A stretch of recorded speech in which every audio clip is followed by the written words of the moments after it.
आज तमिलनाडु में लोग हम लोग को मार रहा है। 5 वर्ष के बाद लिख कर रखिएगा, अगर दशा हम लोग का नहीं सुधरा तो यूपी और मध्य प्रदेश में भी हम लोग को मारा जाएगा। वहां पर भी लोग कहेगा कि बिहारी सबको भगाओ। हम लोगों ने 32 वर्ष में लालू नीतीश ने बिहार को मजदूर बनाने का फैक्ट्री बना दिया, लेकिन अगर वो गलती कीजिएगा तो फिर बिहारी कह के जब लोग गाली देता है तो सुनने के लिए तैयार रहिए। जन सुराज पदयात्रा के माध्यम से बिहार के लोगों को उनके हक के लिए लगातार जागरूक कर रहे प्रशांत किशोर ने कहा कि अभी भी समय है, जाग जाइए। बिहारी ट्रेन और बसों में जानवरों की तरह ठूस कर मजदूरी करने के लिए नहीं पैदा हुए हैं। बिहार की दशा नहीं सुधरी तो 5 बरस के बाद उत्तर प्रदेश और मध्य प्रदेश में भी हमें मारा जाएगा और कहेंगे कि बिहारियों को भगाओ। लालू यादव और नीतीश कुमार ने 32 साल में बिहार को मजदूर बनाने की फैक्ट्री बना दिया है। जाति और धर्म के लिए वोट मत कीजिए, अपने बच्चों के रोजगार के लिए वोट करें। समस्तीपुर में हमको बता दीजिए, गुजरात का एक आदमी आकर यहाँ मजदूरी कर रहा है? कोई केरल तमिलनाडु से आके बिहार में मजदूरी कर रहा है? भाई, गुजरात में गरीब नहीं है, केरल तमिलनाडु में गरीबी नहीं है, वहां पर भी गरीबी है, लेकिन उन लोगों ने इतनी व्यवस्था अपना बना लिया है कि 15,000 रुपया के कमाने के लिए किसी को अपना घर परिवार राज्य छोड़कर नहीं जाना पड़ता है। तो अगर ये व्यवस्था केरल में, गुजरात में, तमिलनाडु में, पंजाब में बना है तो बिहार में काहे नहीं बन सकता है? वहां पर वो लोग कौन अंतरिक्ष का कोई वैज्ञानिक लाकर बनाया है?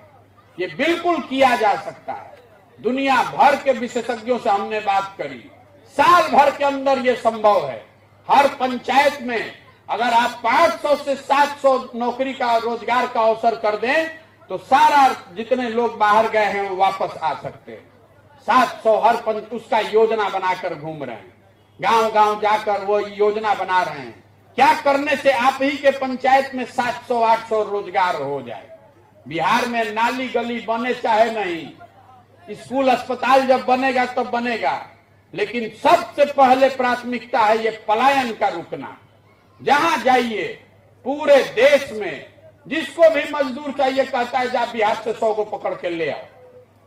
हम लोगों ने 32 वर्ष में लालू नीतीश ने बिहार को मजदूर बनाने का फैक्ट्री बना दिया। हम लोग का आत्मसम्मान मर गया।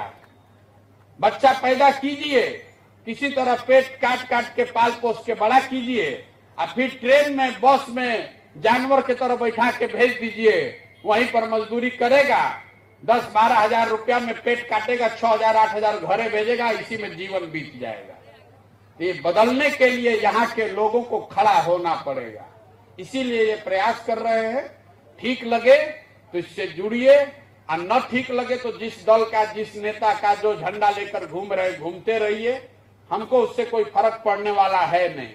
लेकिन अगर वो गलती कीजिएगा तो फिर बिहारी कह के जब लोग गाली देता है तो सुनने के लिए तैयार रहिए, क्योंकि हम लोग इसी दुर्दशा में रहने के आदी हैं।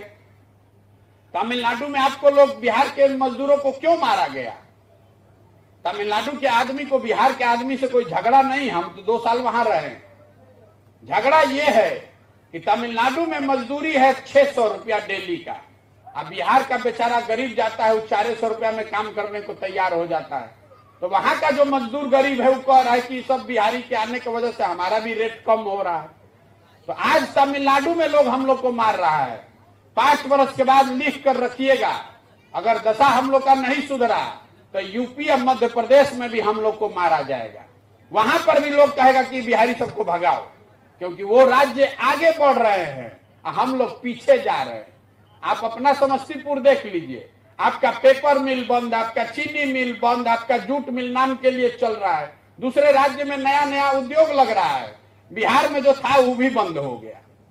इसलिए जगिए, सुधारिए, खाली झंडा लेकर घूमने से नहीं होगा, सबको कंधा लगाना पड़ेगा। बहरहाल बिहार की 40 लोकसभा सीटों पर पहले और दूसरे चरण की वोटिंग हो चुकी है।